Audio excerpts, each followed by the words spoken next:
Qu'est-ce que l'Ayurveda? C'est ce que je vais essayer de développer rapidement, ici. Mon nom, c'est Lucie Nour Joao, je suis praticienne en Ayurveda au Pays basque et je donne des, cours en ligne, qui sont disponibles sur mon site ayurveda-auquotidien.com. Alors, qu'est-ce que l'Ayurveda? L'Ayurveda, c'est une science qu'on peut qualifier d'antique, mais elle est aussi une science moderne parce qu'elle provient de très très loin dans l'histoire. On ne peut pas vraiment la dater en réalité, comme les textes du yoga, les textes de l'Inde classique, on ne peut pas vraiment dater cette connaissance puisque c'était transmis oralement et selon les hypothèses. On sait que ça date, les premiers textes datent du début de notre ère. Donc on peut dire le Charaka Samhita, l'estimation la plus courante, c'est de dire que le Charaka Samhita, c'est un livre classique basique de l'Ayurveda. On dit à peu près 50 depuis le début de l'ère commune.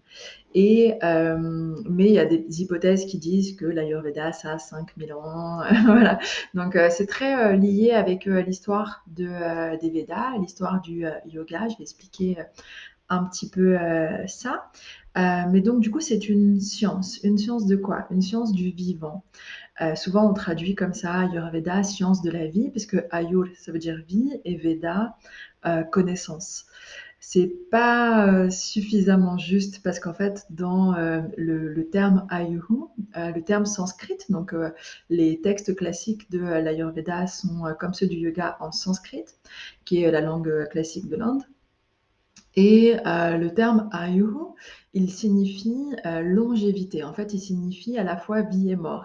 Il y a vraiment cette idée que de vie qui va se terminer. Et donc, c'est la science de la longévité. En réalité, c'est une connaissance qui nous permet de vivre le plus longtemps possible, de la manière la plus confortable possible. Pourquoi? Pour atteindre le yoga. Et en fait, l'Ayurveda et le yoga, on dit souvent que ce sont des sciences sœurs, bon, mais en fait, ce sont des triplés. Il y a dans l'Inde classique, donc cette époque de juste avant l'ère commune, le, euh, dans dans l'Inde, disons. Je ne vais pas rentrer dans des détails d'histoire, sinon cette vidéo va faire 8 heures. Mais donc, disons, dans l'Inde, dans la tradition indienne, dans l'Inde classique, il y avait une différentes philosophies, différentes, comme de partout, différentes écoles de philosophie, etc. Et en fait, il y en a une qui s'appelle le Samkhya. Le Samkhya, c'est une école de philosophie qui nous apprend une cosmologie, c'est-à-dire comment le monde a été créé, pourquoi l'humain est créé. Et en fait, cette cosmologie est aussi une méthode est une méthode de connaissance de soi, mais surtout a pour objectif de nous libérer de la souffrance. Le but du Samkhya, c'est l'arrêt de la souffrance. Et donc, il y a toute une méthode. J'ai un cours sur le Samkhya qui est disponible sur mon site si vous voulez en savoir plus. Mais en gros, du coup, le Samkhya, en fait, c'est une philosophie, c'est une théorie. Et la méthode qui accompagne cette théorie, c'est le yoga. Quand je dis le yoga, je parle du yoga en tant que philosophie, en tant que Yoga Sutra de Patanjali. Donc, j'ai dit que c'était une philosophie, une méthode. Oui, en fait, le Samkhya, c'est une théorie. Le yoga, c'est une méthode pour atteindre ce que nous explique la théorie du Samkhya. Donc, avec le yoga, on va l'atteindre. Et en fait, ce sont déjà deux sœurs et il y a une troisième sœur qui est l'Ayurveda, qui est en fait le support pour cette méthode d'élévation vers la libération de la souffrance. C'est vraiment un trio. Ces trois sciences-là, elles fonctionnent ensemble, elles ont le même vocabulaire, elles ont les mêmes bases théoriques, c'est-à-dire que forcément pour une science du vivant, pour une science de l'humain, de la longévité, de la vie, donc une biologie en réalité, on pourrait dire que l'Ayurveda c'est une biologie, euh, eh bien, la cosmologie, c'est extrêmement important puisque c'est la base de notre compréhension de l'univers. Et en fait, la cosmologie sur laquelle se base l'Ayurveda, c'est le Samkhya. C'est aussi sa méthode de traitement psychologique. Le Samkhya, le yoga, l'Ayurveda, l'étude de tout ça sont les... La psychologie en Ayurveda est l'étude de ces disciplines-là. Voilà, donc un petit peu pour le contexte. Maintenant, à un niveau plus pratique, l'Ayurveda est aussi une médecine. Donc c'est une biologie, c'est vraiment une méthode de connaissance du vivant, mais c'est aussi une médecine, c'est-à-dire qu'on a développé à partir de cette connaissance du vivant des méthodes thérapeutiques pour soigner le vivant, donc principalement les humains, mais il y a aussi des personnes qui ont développé un Ayurveda pour les animaux, etc. Puis en réalité, on peut s'en servir pour les plantes parce qu'en fait, c'est surtout des lunettes en fait qui nous permettent de regarder le monde d'une certaine manière, avec des concepts un peu différents de ceux qu'on a nous d'habitude. Et, euh, et en fait, avec ces lunettes-là, en observant le vivant, avec la théorie thérapeutique qui est assez simple, je vais vous expliquer dans quelques minutes, on peut en fait bien sûr traiter les humains, mais traiter tout ce qui va être vivant, c'est-à-dire que quand je regarde une plante, je peux essayer de comprendre comment elle a comment sont l'ensemble des éléments dans cette plante, et de là trouver son besoin, identifier sa nature et trouver ce qui est potentiellement déséquilibré chez elle, et du coup venir l'équilibrer avec ce que nous a enseigné l'Ayurveda. Mais bon, la première fonction de l'Ayurveda, c'est de soigner l'humain. Donc c'est aussi une médecine. Et quelle est la méthode thérapeutique? En fait, c'est vraiment d'abord la connaissance de soi. Notre objectif ultime en Ayurveda, c'est la connaissance de soi, c'est l'objectif et c'est la méthode. C'est par l'étude de soi et la connaissance de soi qu'on va arriver à se libérer de la souffrance. Après, bien sûr qu'il y a plein de niveaux là-dedans. On peut soigner un petit rhume, on peut soigner une maladie un peu plus chronique, un peu plus grave, ou alors, on peut aussi essayer d'être en parfaite santé et de s'élever. C'est vraiment, voilà, comme la plupart des médecines traditionnelles, c'est d'abord une médecine préventive, mais qui peut tout à fait résoudre des déséquilibres quand il y en a. Voilà. Alors, quels sont les concepts principaux qui nous permettent qu'est-ce qu'il y a dans nos lunettes en fait? Qu'est-ce qui nous permet de comprendre le vivant et de le soigner? Eh bien, vous avez sûrement déjà entendu parler de Vata, Pitta et Kapha, les doshas, mais je ne vais pas commencer par là, je vais finir par là. Le premier concept important, c'est celui de prana. Prana, qui est souvent traduit par l'énergie vitale, c'est pas mal, l'énergie vitale. Ça veut dire aussi le souffle. Si vous pratiquez le yoga, vous connaissez les pranayamas, qui sont des exercices de respiration, la maîtrise du souffle. Et ce prana, donc c'est ce qui fait qu'on est vivant. C'est effectivement notre énergie vitale. C'est la différence entre un corps vivant et un corps mort. Quelle est la différence entre un corps vivant et un corps mort? La respiration, certes, le souffle, prana, mais aussi la circulation, qui est aussi une des traductions possibles de prana. Donc c'est une énergie, un souffle et c'est une circulation. C'est-à-dire que entre un corps vivant et un corps mort, la différence, c'est simplement la circulation. Oui, la circulation de l'air, mais la circulation du sang, de la lymphe, tout le système, toutes nos cellules sont en perpétuel mouvement. Et ce mouvement-là, c'est prana qui est l'impulsion du mouvement. Euh, et en fait, ce concept, cette idée d'énergie vitale, elle est primordiale, elle est vraiment ce qu'on doit saisir. C'est-à-dire que ce n'est pas simplement je suis vivant, je suis mort. Il y a des niveaux de vitalité. Et ces niveaux de vitalité, c'est exactement ce qu'on va rechercher en Ayurveda. Et c'est un petit peu, voilà, une des différences avec la médecine moderne aujourd'hui, c'est que en Ayurveda, on ne considère pas la personne malade ou en bonne santé. En fait, on va considérer que la personne, elle est plus ou moins équilibrée et que ce qu'on va rechercher, c'est une expression optimale de la personne, une expression optimale de la vitalité, de la créativité, de la beauté de la personne. Et donc, on va rechercher toujours un niveau de vitalité, un niveau de prana qui soit au top. Et seulement, on n'est pas tous avec avec la même charge de prana. On n'est pas égaux par rapport à ça. Je prends souvent l'image du téléphone. En fait, et de sa batterie, en fait, en fonction des individus, et pour différentes raisons qu'on n'a pas le temps de regarder ici, mais on va naître avec des batteries différentes. C'est-à-dire que ma capacité de charge est différente. En revanche, je nais avec 100%. Enfin, je suis conçue avec 100%. Donc, par exemple, deux téléphones différents, ils vont avoir des capacités de charge différentes, mais quand on vous les donne à 100%. Donc, imaginez que ça se passe comme ça. Donc, je vous donne deux téléphones, trois téléphones avec 100% de charge. Seulement, il y en a un, son 100%, c'est 3 heures d'autonomie, l'autre, c'est 3 jours d'autonomie, et l'autre, peut-être, c'est 3 minutes d'autonomie. Et en fait, ça, en gros, nous, en tant qu'individus, on est né comme ça, on n'y peut rien. On peut sur notre progéniture, mais sur nous-mêmes, notre capacité de batterie, on n'y peut rien. En revanche, notre charge, on peut tout à fait, on est d'ailleurs, on est responsable de la charge de notre batterie. C'est-à-dire que, en fait, cette batterie, avec le temps, avec les événements, elle se décharge. Et quand je n'ai plus de prana, et je meurs. Et en fait, mais j'ai des, j'ai des chargeurs. J'ai des chargeurs, j'ai des ressources qui me permettent de me nourrir de prana. Quelles sont ces ressources? Ce sont la nutrition, le sommeil et l'intériorité.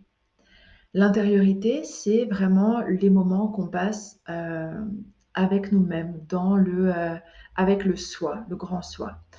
Donc ça va être pour certains une pratique méditative, pour d'autres ça va être la prière. Vraiment, ça va prendre la forme. Pour certains, ça peut être l'art, par exemple, mais ça prend la forme que vous voulez, tant que ça vous replonge à l'intérieur, dans votre paix, dans votre calme intérieur. Ça, c'est la source. C'est une des 3 sources de prana.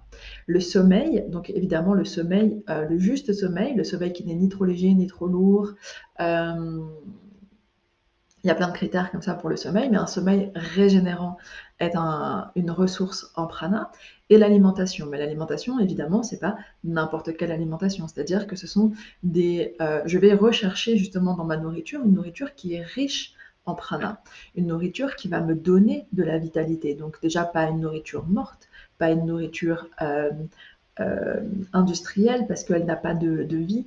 C'est quoi un aliment vivant? C'est un fruit, un légume.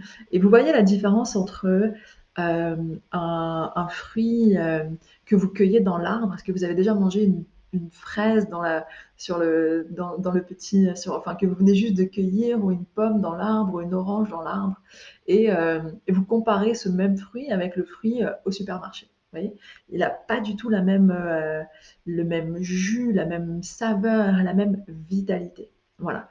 Et donc, si on voit déjà cette différence entre un fruit et un fruit qui est déjà un aliment hyper, avec beaucoup de vitalité, vous imaginez bien quand même que entre une orange dans l'arbre et des biscuits au supermarché, l'orange dans l'arbre, elle a beaucoup plus de vitalité. Bien sûr, on peut se poser la question de la viande. Est-ce que la viande a de la vitalité? Non. Et donc, il y a des aliments qui sont plus riches en prana, qui vont être en gros les végétaux. Plus ça pousse proche du ciel, et plus c'est riche en prana, à peu près. Voilà. Donc on a ces 3 sources de prana. Et effectivement, on n'est pas tous égaux en prana à la base, on n'a pas tous la même capacité de charge, on n'a pas tous la même autonomie. En revanche, on a la responsabilité de notre charge, et en fonction de notre hygiène de vie, on va pouvoir s'assurer un certain confort. Euh, Ça ne veut pas dire que tout dépend de notre hygiène de vie, parce qu'il y a des personnes qui naissent avec déjà une fragilité, avec une capacité euh, fragile, faible. Et donc ces personnes, avec une très bonne hygiène de vie, elles vont pouvoir se maintenir au maximum de ce qu'elles peuvent avoir dans cette vie-là, dans cette incarnation-là. Et si elles avaient une mauvaise hygiène de vie, elles auraient moins de confort. Et c'est vrai que ça nous paraît injuste parfois, parce qu'il y a des personnes qui ont une très mauvaise hygiène de vie et qui sont en forme, qui sont en bonne santé, elles sont en forme, elles ont l'air très bien. Et c'est parce qu'elles, en fait, elles sont nées avec une batterie énorme, elles ont une énorme capacité. Et donc, malgré une mauvaise hygiène de vie, ça s'équilibre. Bon, ça s'équilibre jusqu'à un certain temps, et au bout d'un moment, ça marche plus. Mais donc, c'est vrai qu'en fait, avec une bonne hygiène de vie, on peut s'assurer, voilà, notre forme optimale par rapport à notre capacité individuel. Et donc ça, c'est la seule chose en réalité sur laquelle on peut jouer. C'est la seule... oui, c'est la seule chose qu'on maîtrise en fait. On ne maîtrise pas ce qui s'est passé avant, avant notre naissance ou même pendant la grossesse. En revanche, on maîtrise ce qu'on fait aujourd'hui et c'est jamais trop tard. On peut avoir eu une hygiène de vie dégueulasse et revenir aujourd'hui à ah, ok, bon, j'en ai marre de me sentir comme ci, comme ça, et maintenant je vais essayer de me sentir le mieux possible. C'est quoi se sentir bien? Eh bien, se sentir bien, c'est déjà avoir il y a des critères, hein. Il y a des critères de la bonne santé qui sont déjà une digestion facile, c'est-à-dire que j'ai faim 2 fois par jour, j'élimine des sels 1 fois par jour, j'ai pas de symptômes, je suis pas fatiguée après mes repas, au contraire, je suis énergisée après mes repas, j'ai sommeil le soir, je dors bien, le matin je me réveille, je suis en forme, j'ai un teint lumineux, et surtout j'ai un mental clair, j'ai du discernement et de la joie. C'est ça la bonne santé.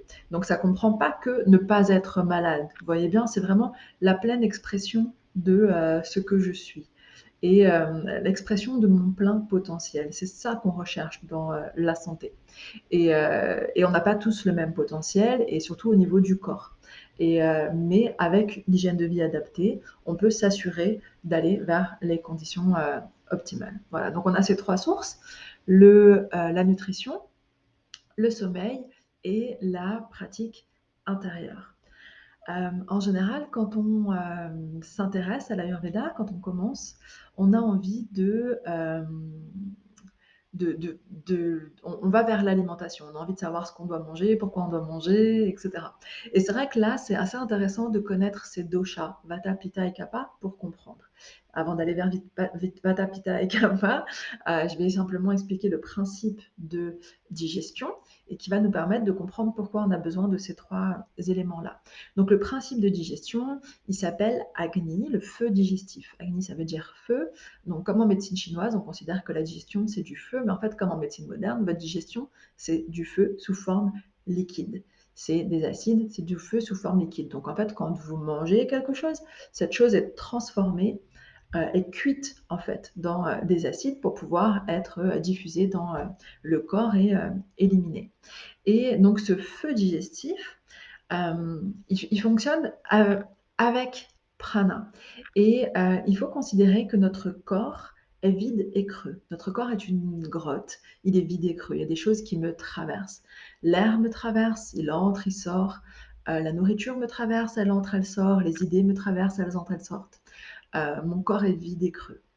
Et donc, il est comme une grotte. Dans cette grotte, il y a de l'air, prana, le souffle. Mais dans une grotte avec de l'air, il fait froid, il fait sombre. Ça fait flipper une grotte avec de l'air.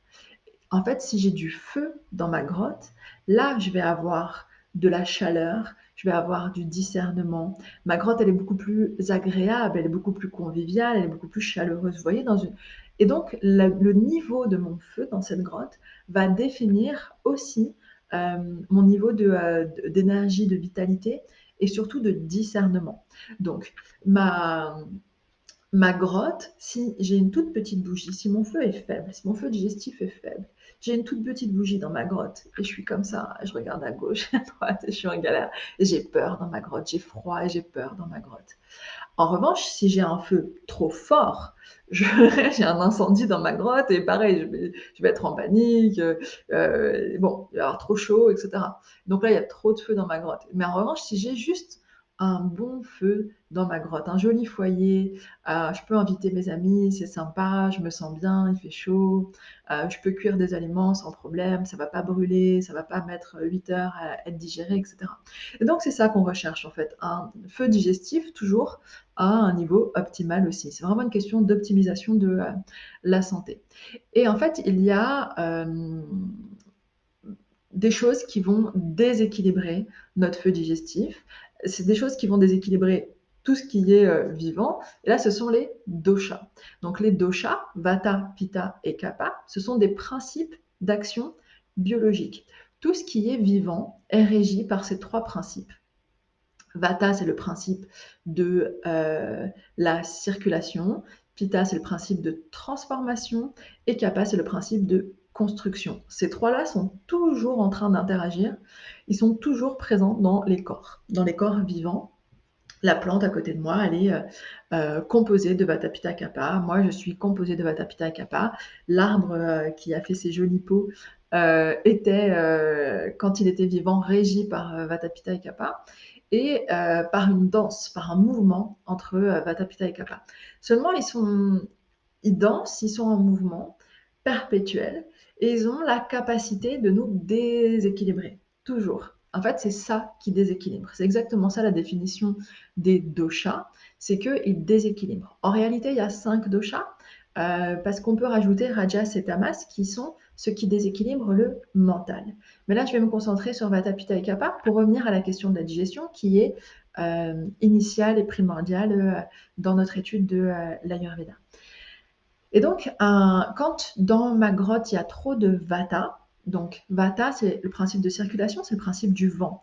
Ça, oui, ça ressemble à prana, et agni, ça ressemble à pitta, et effectivement, c'est simplement une expression plus matérielle. Donc, vata, c'est vraiment le vent. Quand il y a trop de vent, qu'est-ce que ça va faire sur mon feu? Ben, s'il est faible, ça va l'éteindre. S'il est fort, ça va l'attiser. Ça fait ça, vata. Ça va affaiblir, attiser, c'est très irrégulier. Et donc, sur mon feu digestif, quand j'ai un trouble digestif de type Vata, eh bien, j'ai un feu digestif irrégulier. Donc, j'ai des selles irrégulières, c'est-à-dire que des fois, je suis constipée, des fois, j'ai des diarrhées, que mon appétit est irrégulier, des fois, j'ai faim, des fois, j'ai pas faim, des fois, j'ai trop faim. Et souvent, ça va s'exprimer avec des ballonnements, voilà, des symptômes comme ça. Si j'ai un feu digestif déséquilibré par Pitta, donc là qui est le principe de transformation, donc qui est aussi une expression du feu, c'est du feu sur du feu, donc c'est beaucoup trop de feu. Donc là, dans ma grotte, il fait trop chaud, donc j'ai trop chaud. Probablement, ça va m'irriter, ça va faire de moi une personne qui va être dans l'urgence et ce sentiment de toute rouge comme ça. Et au niveau de la digestion, enfin au niveau des éliminations, on va avoir une digestion très très rapide et du coup des éliminations liquides aussi et odorantes. Et ça, je vais le régler. En fait, on va voir après comment on règle si on a le temps.